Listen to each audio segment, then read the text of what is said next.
Demi nambah cinta telah ku persembahkan hatiku hanya untukmu.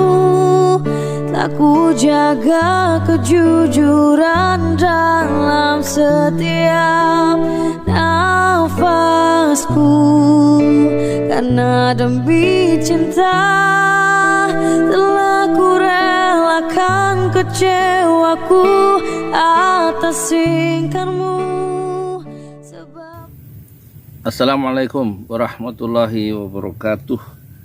Alhamdulillah, wassalatu wassalamu ala rasulillah.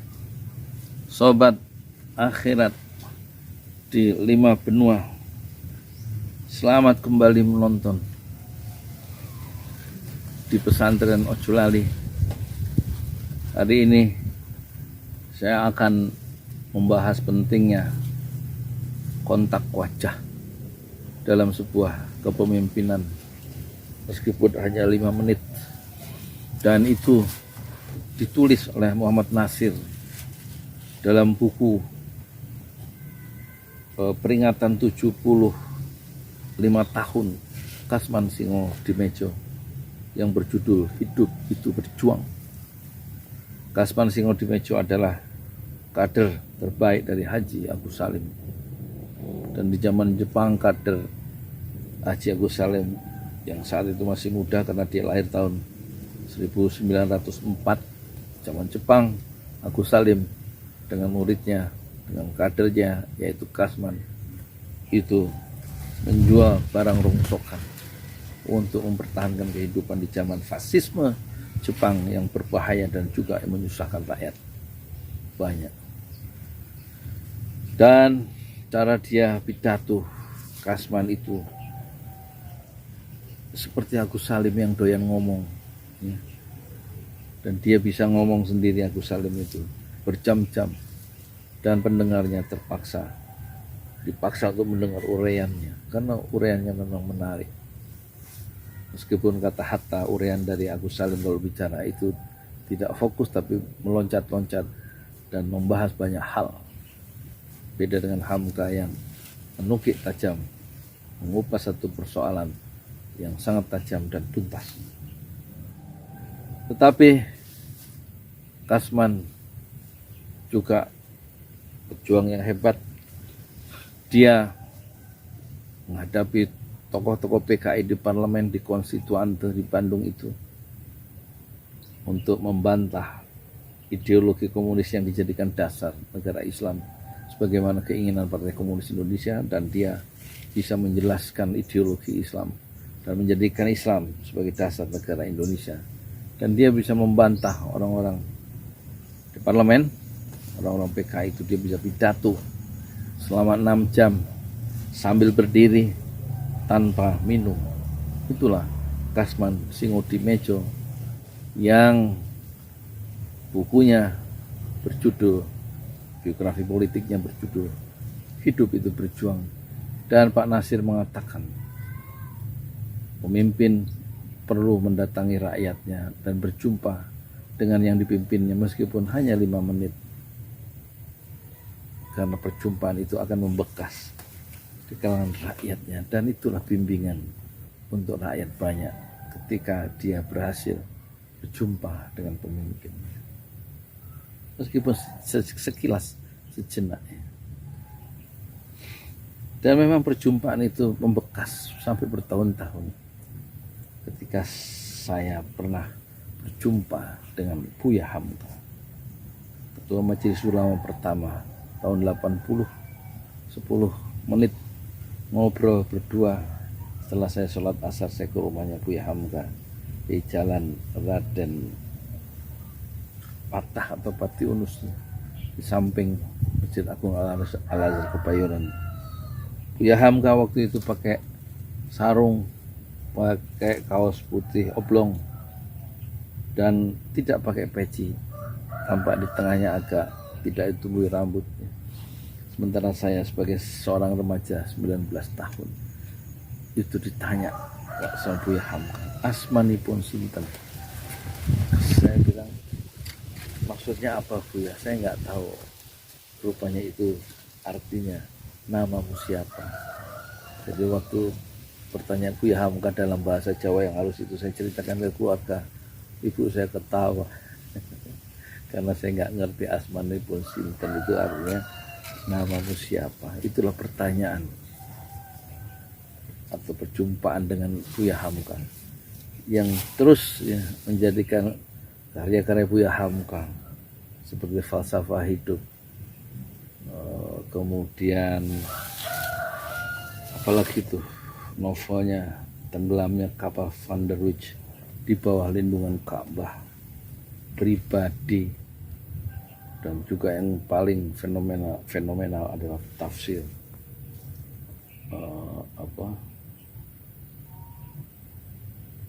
Tafsir Al-Azhar 15 jilid. Semuanya itu menjadi santapan rohani gara-gara saya pernah berjumpa dengan seorang Buya Hamka. Dan kedua, saya pernah berjumpa rapat di saat usia Muhammad Nasir itu sudah senja 92 tahun di rumahnya. Mungkin rapat itu ada sejam di depan, dihalangi oleh meja kue yang warna coklat yang kecil itu. Di depan saya Pak Nasir mengatakan, kumpulkan semua informasi tentang Bosnia Herzegovina dan dicetak dalam bentuk buku. Saat itu April, Republik Islam Bosnia memproklamasikan diri dan kemudian dia melepaskan diri dari Yugoslavia dan kemudian diserang secara militer oleh Serbia yang Katolik Ortodoks itu. Tentu saja Muslim Bosnia itu awalnya tidak menyangka diserang secara militer oleh Serbia tetangganya, sehingga banyak kerugian di pihak Muslim Bosnia. Tetapi kemerdekaan Bosnia itu sudah didengar oleh Pak Nasir ketika orang Indonesia pada umumnya tidak tahu di mana Bosnia itu. Bulan Juni, waktu saya ketemu Pak Nasir rapat pertama kali di rumahnya di Jalan Jawa itu, saya sudah terkagum-kagumnya. Di usia yang senja, yang berarti tahun 1908, di usia 84 tahun, Muhammad Nasir masih memikirkan kemerdekaan Muslim Bosnia dan sudah menuliskan surat dukungan politik kepada Presiden pertama Bosnia, yaitu Alica Izetbegovic, surat dalam bahasa Arab yang menyatakan umat Islam mendukung perjuangan Bosnia Herzegovina. Dan surat itu kemudian diterjemahkan dan dikumpulkan dalam buku tipis ya, 24 halaman. Ukuran HVS dibagi 4, tipis, dicetak dengan kertas yang tampaknya kertas koran atau kertas yang tidak terlalu bagus, dan kemudian 18 Agustus hari Sabtu dengan modal buku yang dicetak itu, buku tipis tentang Bosnia itu, tentang negerinya, tentang perjuangannya dan lain-lain, termasuk surat dari Pak Nasir terhadap Presiden pertama Bosnia yang ditulis tanggal bulan April kalau tidak salah 1992, sampai diterjemahkan dalam bahasa Indonesia oleh Ustadz Muzayyin Abdul Wahab almarhumnya. Dengan buku itulah dibuat tablik akbar pertama di halaman Masjid Al-Furqon di Jalan Keramat Raya 45, hari Sabtu kalau tidak salah, atau hari Minggu, saya lupa. Setiap yang hadir dikasih buku yang buku tipis satu. Setelah mereka menyerahkan uangnya, cincinnya, kalungnya, gelangnya, dolarnya, rupiahnya, semua diserahkan untuk dana perjuangan Muslim Bosnia. Karena ide gagasan itu dari Muhammad Nasir, dan saya ada bersama Pak Nasir berjarak kira-kira 1 meter di Jalan Jawa di saat ide solidaritas Muslim Bosnia itu keluar ya, digagas oleh Muhammad Nasir, Perdana Menteri NKRI yang pertama, dan menjadi ketua Masyumi.